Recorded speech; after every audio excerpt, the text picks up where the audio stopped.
본문의 말씀을 가지고 생명의 통로가 되라고 하는 제목으로 말씀을 나누려고 합니다. 나를 왜 예수 믿게 하셨을까 하는 겁니다. 죄 많고 부족하고 못났는데 그 많은 사람들이 세계에 펴져 있는데 왜 대한민국에 있는 나를 하나님이 예수 그리스도를 죽이시면서 그의 죽으심으로 나에게 예수 그리스도의 생명을 집어넣으시고 나에게 구원함을 주시고 하나님의 자녀가 되고 영생의 복을 누리게 하셨을까? 왜 내 안에 평생을 살면서 예수의 생명이 들어있는 이유가 뭘까? 그걸 오늘 좀 나누려고 하는 겁니다. 어쩌면 예수의 생명이 들어가는데도 불구하고 죽은 성도들도 있어요. 왜냐하면 자기가 예수의 생명이 자기에게 머물다가 내 죄와 잘못된 실수들과 못난 모습들을 자꾸 그 생명을 밀어내니까 이미 죽은 성도들도 있어요. 근데 어떤 성도들은 아직까지도 그 생명이 주어져 있는데 그 이유가 뭐냐면 그 생명이 나에게서 머물고 끝나는 것이 아니라 누군가의 그 생명이 흘러 들어가기 위해서 존재하고 있다고 하는 것을 오늘 성경이 좀 얘기하고 있는 것인데, 사랑하는 여러분들, 인생을 살면서 무언가를 의미 있게 살고 내용 있게 살고 보람 있게 산다? 다른 데 있지 않아요. 사명이 있는 자만 그렇게 살 수 있는데 오늘 성경 우리에게 그 사명이 뭔가? 바로 그 생명을 가지고 그 생명을 다른 사람들에게 전달해주는 생명의 통로가 우리의 사명이라고 좀 말씀하고 있는 것인데, 다시 한번 그 사명 깨달아서 우리 안에 있는 예수의 생명 복음이 다른 사람에게 갈 수 있는 데까지 가는 전도자요 선교의 사명을 갖고 살아가는 여러분의 모습 되기를 주님의 이름으로 축원합니다. 오늘 본문의 말씀에 보니까 예수님께서 제자들을 부르셨습니다.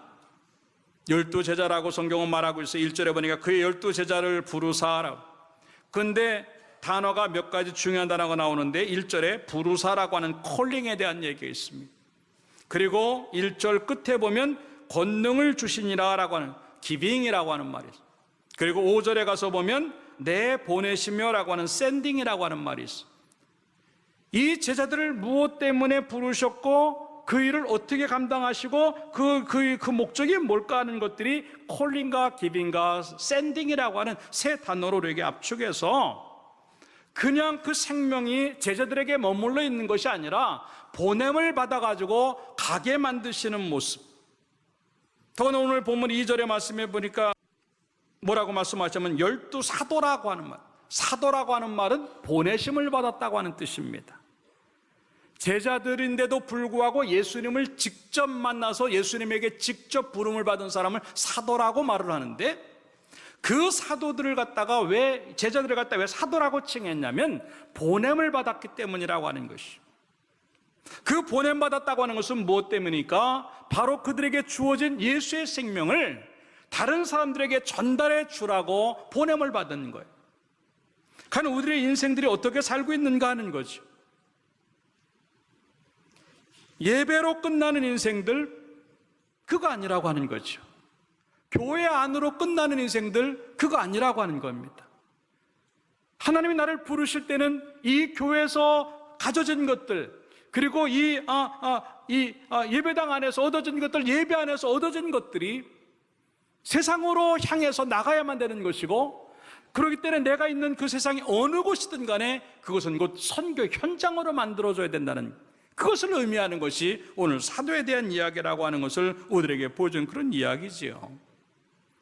인생을 살면서 나는 생명의 통로인 것을 생각해 본 적이 몇 번이나 있겠는가 하는 겁니다.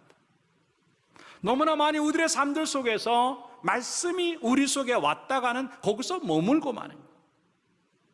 예수의 생명이 왔다 가는 거기서 멈춰버리고 말고 다른 사람에게 이 생명을 연결해 준다 생각하지 못할 때가 참 많다고 하는 거죠. 근데 이제는 그러면 안 된다고 하는 것입니다. 선교적인 사명을 가진 교회답게, 그리고 복음의 사명을 가지고 살아가는 우리 성도답게 우리에게 받아진 예수 그리스도의 생명이 이제는 현장으로 들어가서 그들에게도, 아직까지 생명이 없는 그들에게 예수의 생명이 들어가도록 만드는 것, 그 일에 우리가 쓰임받는 인생이 되어야 된다고 하는 것인데, 오늘 예배가 그런 것들이 만들어지는 것들이 되기를 주님의 이름으로 축원합니다. 그러면 무엇 때문에 이러한 생명의 통로가 되어야 되겠는가? 몇 가지로 생각해 보면서 전체 따라서 합시다. 주님의 명령이기 때문이다. 믿습니까? 오늘 본문의 말씀해 보니까 5절에 예수께서 이 둘을 보내시며 라고 하는 말을 하시고 6절의 말씀해 보니까 가라 라고 하는 표현입니다. 가라. 그냥 가도 좋고 안 가도 좋고 그런 것이 아니고 가든지 말든지가 아니라 강력한 언어로 이 명령어인데 가라라고 하는 겁니다. 안 가면 안 된다고 하는 것이죠. 이게 사명이에요. 왜 예수 그리스도의 생명 우리 안에 존재하고 있을까? 가기 위함입니다. 왜 예수 그리스도의 생명이 우리 가운데 놓여져 있을까? 예, 영혼에게 가라고 하는 의미라고 하는 것이죠. 그래서 우리는 너무나 많이 그 삶들을 살지 못하고 있다고 하는 것. 어쩌면 전도하는 일은 내 일이 아니고 선교하는 일은 내 일이 아니고 나는 예배나 잘 드리고 기도나 열심히 하고 나는 그냥 사역이나 열심히 하겠다? 예, 좀 생각을 바꿔야 됩니다. 예배를 잘 드리는 이유도 생명을 전달하기 위함이고 기도를 열심히 하고 사역에 뛰어들어서 땀을 흘리는 것도 복음을 위한 것이라고 하는 것들을 생각할 때 우리는 다른 삶을 살 수 있다고 하는 겁니다. 사도행전 1장 8절의 말씀해 보니까 오직 성령이 너에게 임하시면 너희가 권능을 받고 예루살렘과 온 유대와 사마리아와 땅 끝까지 이르러 내 증인이 되리라 하시리라. 예? 무엇 때문에 하나님의 능력이 우리에게 임재되어질까? 성령의 역사가 무엇 때문에 우리에게 주어질까? 땅 끝까지 이르러 증인이 되라고 하는 겁니다. 이 땅 끝이라고 하는 것은요, 지금 내가 머무는 곳에서부터 시작되어지는 겁니다. 내 가정, 내 가족들, 내 직장, 내 이웃들, 그리고 좀 더 나가서 이 민족, 그리고 나가서 세계까지 갈 수 있다고 하는 것. 이게 바로 선교적인 마인드를 갖고 살아가는 사람들의 참 모습이라고 하는 겁니다. 근데 우리는 그 현장들이 복음을 부끄러워하는 현장이 될 때가 참 많아요. 내가 예수 믿는 것을 감추고 싶은 현장, 내가 교회 집사라고 하는 것을 감추고 싶은 현장, 내가 예수 믿는다는 은혜 받았고 하나님 만났다는 것을 감추고 싶은 현장들이 너무 많은 거예요. 그러다 보니까 현장이 선교적인 마인드가 되지 않는 거예요. 여러분들이 이제 다시 거꾸로 사시기 바랍니다. 나는 선교적인 마인드로 이 장소에 있는 것이고 선교적인 사명을 가지고 이 현장에 있다고 하는 것들을 생각을 하면서 이제는 나에게 만나는 모든 사람들에게 생명을 전달해 줘야 되겠다고, 그런 마음 가지고 여러분의 말이나 여러분의 행동이나 여러분의 인격이나 여러분의 삶들의 책임을 지면서 나 교회 다니는 사람이라고, 나 예수 믿는 사람이라고, 나 교회 집사라고 자랑스럽게 얘기하면서 보이지 않게 여러분의 모든 환경들을 선교 현장으로 만들기를 주님의 이름으로 축원합니다. 이게 참 중요한 이야기예요. 마가복음 4장 30절부터 하는 얘기가 그런 말씀이에요. 또 이르시되 우리가 하나님의 나라를 어떻게 비교하며 또 무슨 비유로 나타낼까? 겨자씨 하나가 같으니. 그래요, 하나님의 나라는 겨자씨 같아요.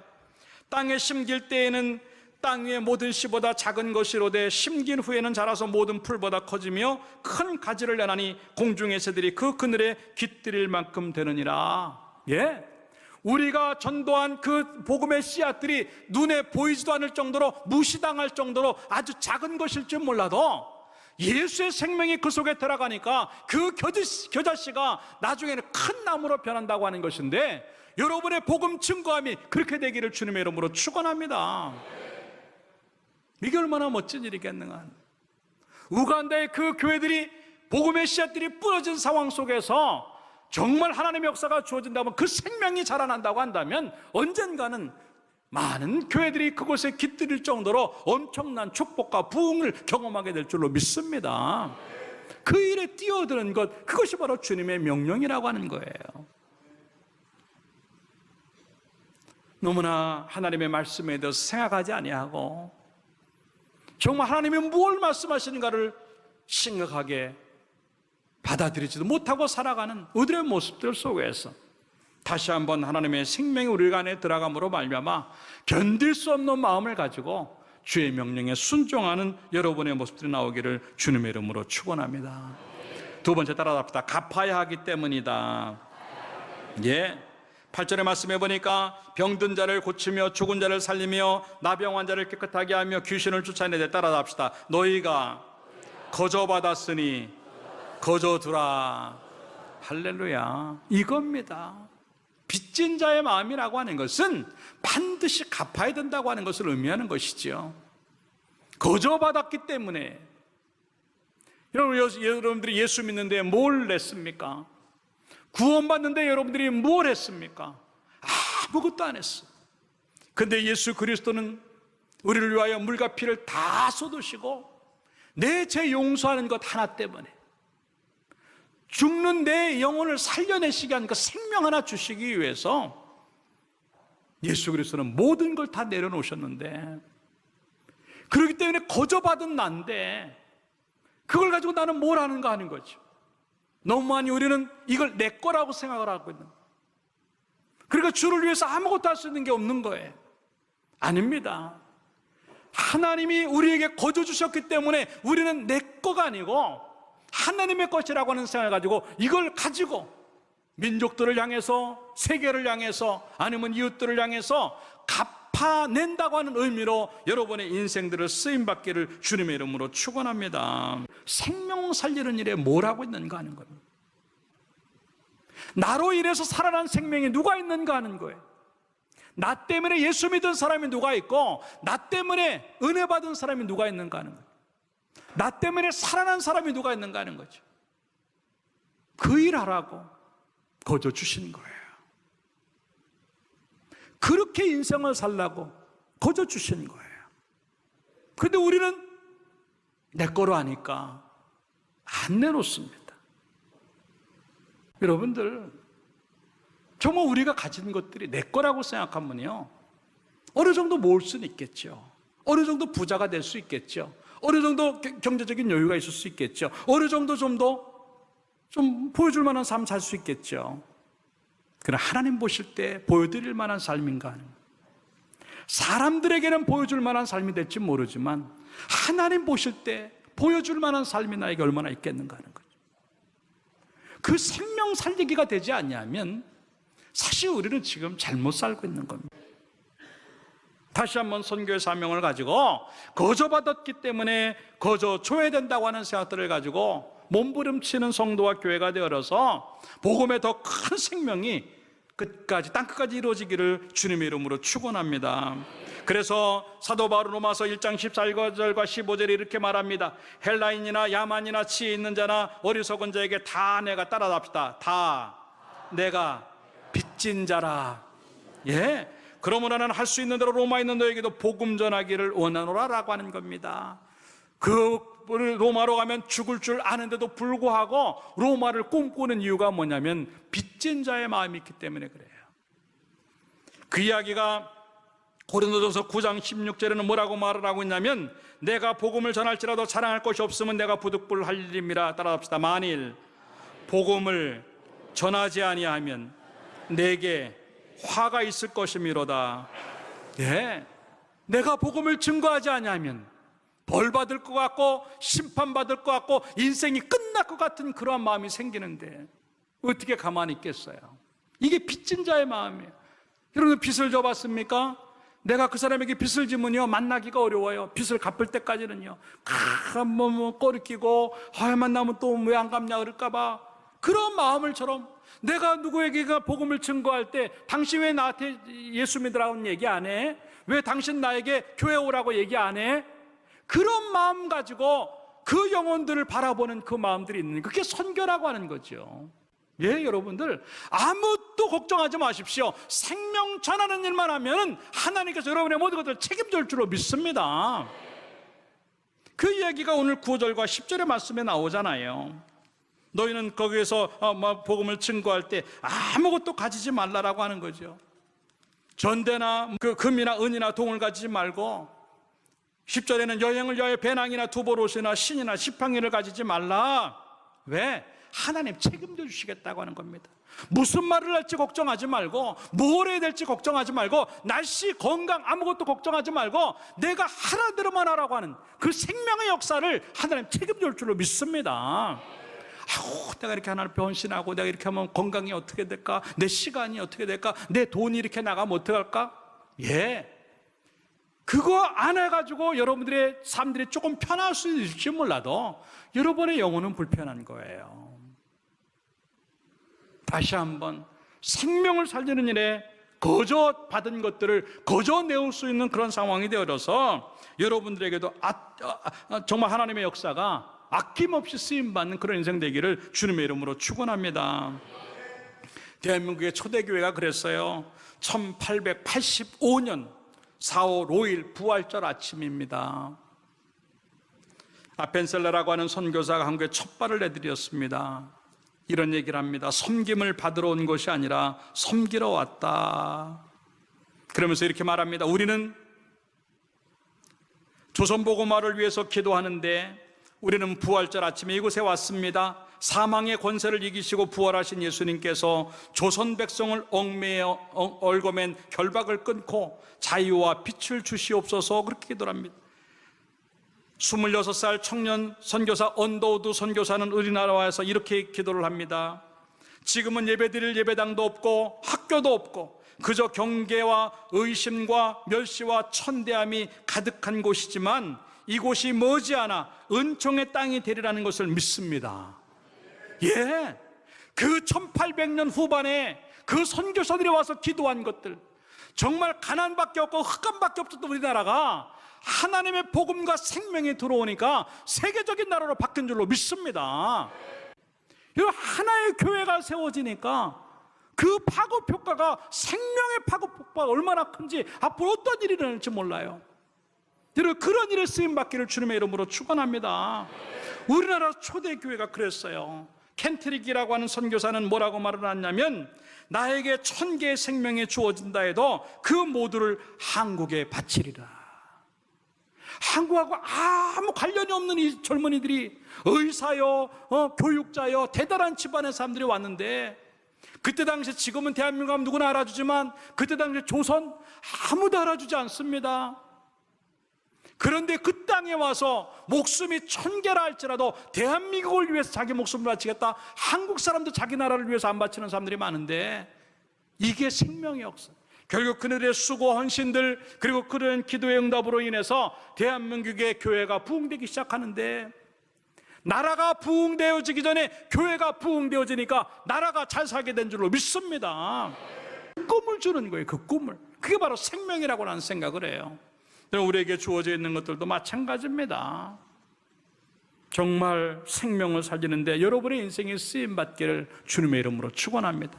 마지막 세 번째 따라합시다. 시간이 없기 때문이다. 왜 예수님께서 우리들을 보내시는가? 7절의 말씀해 보니까 가면서 전파하여 말하되 따라합시다. 천국이 가까이 왔다. 예, 끝이 얼마 안 남았다는 얘기입니다. 물론 그 말세라고 하는 얘기는 예전부터 있었지만 요즘같이 실감나는 때가 없어요. 이 타락이 극에 달하는 거예요. 타락이, 성적인 타락이 극에 달하고, 도박의 타락이, 마약의 타락이 극에 달하고, 그리고 사람을 죽이는 타락이, 이 죄의 것들이 극에 달하는 때, 마지막 때가 오는 거예요. 그렇기 때문에 설사 그 일이 늦어진다 할지라도 내가 먼저 죽는단 말입니다. 내가 죽거나 상대가 죽으면 복음의 생명의 역사는 거기서 멈춰지는 거예요. 그렇기 때문에 얼마 남지 않은 그 시간에 나는 뭘 해야 되냐면 생명을 계속 흘려보내서 살리는 역사를 일으켜야 된다고 하는 것이죠. 여러분들 그렇게 많이 남지 않았어요. 예, 그 생명 내 거 아니에요. 하나님의 거예요. 오늘 밤에 죽는다고 하면 뭐 하다가 죽었을까? 예, 말씀 증거하다 죽는 것 가장 큰 영광이지요. 어느 현장에서 죽고 싶습니까? 죄 짓다가? 음란의 현장에서? 어디서 죽고 싶습니까? 뭘 하다가 하나님에게 부름을 받고 싶습니까? 주일 하다가 죽기를 주님의 이름으로 축원합니다. 얼마 남지 않은 그 시간들 바쳐야죠. 급한 마음을 가져. 급한 마음. 아유, 우리 가족 구원 나중에 천천히. 언제예요? 아유, 우리 이웃 천천히. 아유, 세계 선교 천천히. 예, 하나님이 할 일 없어 우리를 불러가십니다. 사명이 있는 자만 살게 돼 있는 건데 그 부르시면 나는 끝이에요. 근데 놀라운 거는 그 누군가 그 생명을 대신해서 전달해 주는, 그거 빼앗기지 아니하고 내가 하고 우리가 하기를 주님의 이름으로 축원합니다.